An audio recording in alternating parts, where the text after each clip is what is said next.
It's been a developer worth 60k a year for Terra Luna Classic. Well, we're going to talk about the proposal put forward for $4.2 million worth of assets and a 60k a year job. Is it worth it? Is it something we need? What's my view? And equally, we're going to take a look at volume on chain because I do think it's important. But first, be sure to subscribe to the channel if you haven't. Over 70% of the people that watch these videos are not subscribed to the channel. It takes no time at all. Click the bell, turn that blue subscribe button grey, hit the notification bell, leave a like on this video, and let's dive into it. So, current price, Terra Luna Classic 2371. Now, we've seen an explosion in the market today. You can see BTC dominance 39%. Altcoins have been going insane, the ones you would expect. Dogecoin up 50%. Shiba Inu at one point was up 35%. Absolutely insane day in the market. Terra Luna Classic, not quite the same sentiment, unfortunately. Volume still, however, touching 300 million, which is good to see, only 1.76% down, given obviously we've got the Binance burn coming up on Monday.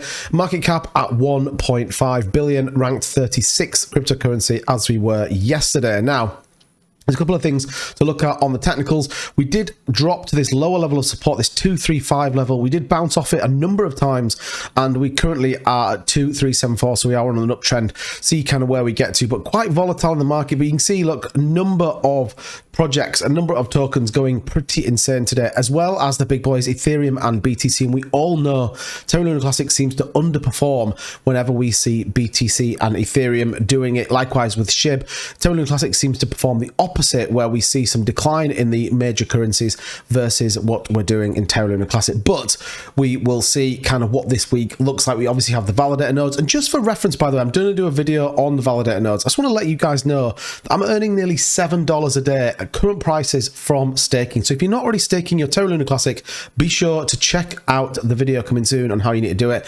It is so worth it. It's absolutely ridiculous. So anyway, let's get into the main part of this video. So the fund devs with a $4 million off-chain community asset. So it's actually 4.16 million, so about 4.2 million.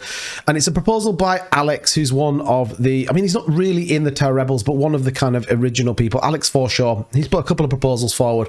But ultimately, I'm not going to go in every shred of detail, but the summary is this: reclaim possession of the Terra Classic Community Ethereum cross-chain multi-sig wallet, possessing roughly 4.16 million of non-Terra assets on behalf of the Terra Classic community. Now, it's important to reference this. I'm going to just nip into the Medium article from Zaradar. It says, fast forward to the present, and Alex has clawed back roughly $4.2 million worth of assets from DK, i.e. Duck One, based on months of investigative work and dialogue. Money he is now offering to put forth as a way to fund the creation of something akin to an interim governance structure or Senate until we can set up a proper system based on elected officials voted in via Lunic holders using the GUICLL. So that is important. So Alex, through months of work, months of investigation, commerce between Duck One, and again, goes back to the point here where everyone was saying, you know, Duck One is still in charge of this. Clearly not. Clearly not. And Alex has secured $4.2 million of these funds, which otherwise we wouldn't necessarily know that they were there. So the proposal then states that they use those assets to fund professionalized Lunic blockchain development with a robust dev plus community oversight. So what does that look like in particular? It says replace the current owner slate with a new slate of 6 nominees chosen on the basis of mutual respect for proof of work. So it's all of the main team out of Terra Rebels: Edward Kin, Tobias, Anderson, Alex, Maximilian, Marius, and Ian. So they're all the kind of main core people of Terra Rebels. And immediately expand the multisig to 3 additional members to strengthen independent oversight. And for those wondering what a multisig wallet is, basically it has to have multiple signatures. You can see here, the new multisig would be 5 of the 9, a minimum of 5 yes votes required to authorize anything. All that seems to make pretty much obvious sense to me, where we're having people like Luncy Dow, CEO, and a number of other people that are, you know, supporting the chain and have done for a long period of time, having a voting right or having the consensus to agree any payments, particularly when you're talking about a significant amount of money, such as $4.2 million. Now, here is the bone of contention, which I think everybody is discussing right now. Each signer will be paid $5,000 per month. Each new signer's obligations will include helping to create the iterate upon a 12-month community-driven Lunic development roadmap, soliciting bids from the community to execute on pieces of said roadmap, evaluating the qualifications and track records of bidders, voting to finalists, and monitoring their work progress to completion. So all of the people that will be on the multisig wallet will then inherit a $60,000 a year job. ultimately. Now, here's the question.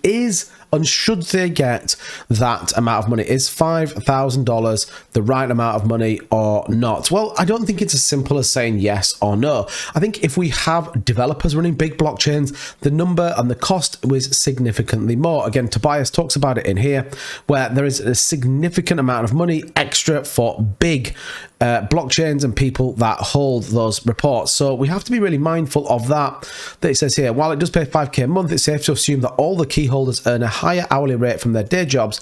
So from a P&L perspective, it's not really a positive investment of their time. And that's the important bit. And a lot of people will say, well, we'll just get another team come in. You've got to understand where we've come from and what they've dealt with. And I think it's a lot of there's a long way to go. I think ultimately what I would want to see is, okay, if they are going to work for $60,000 a year, what does that look like? I want to see some level of contract attached to it. I want to see some level of governance from the community.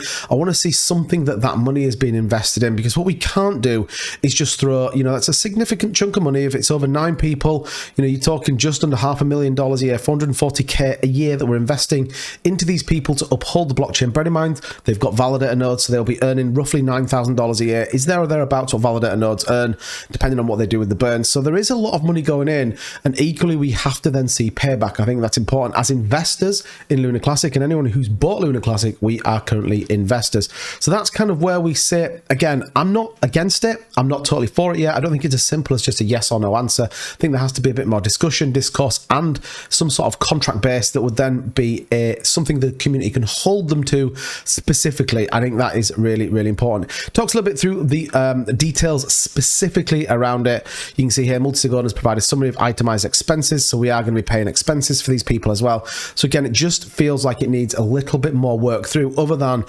just, if you think about what we voted on here to change the tax amount, this feels a little bit different, where we probably need a bit more discourse in terms of what that looks like.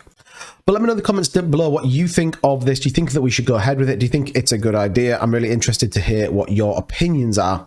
And likewise, I just wanted to cover finally off in the staking rewards. We're at 12.13%. Now, we saw the huge move in volume as people were staking their tokens and volume was moving around. We did unfortunately drop back to about the 15 billion mark. Is still slightly up than where we were before, however, significantly behind where we saw that big move from validators. I do think it's going to be interesting as community validators start to move and start to operate. The interesting thing, the community pool is going up significantly, which is again going to support ultimately the blockchain. And more importantly, we are seeing an increase in wallets.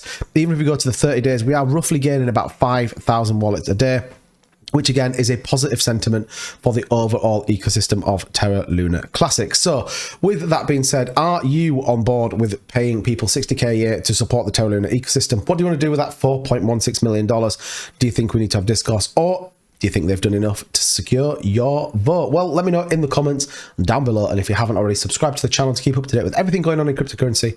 Leave a like on this video if you got something out of it, and I'll catch you in the next one.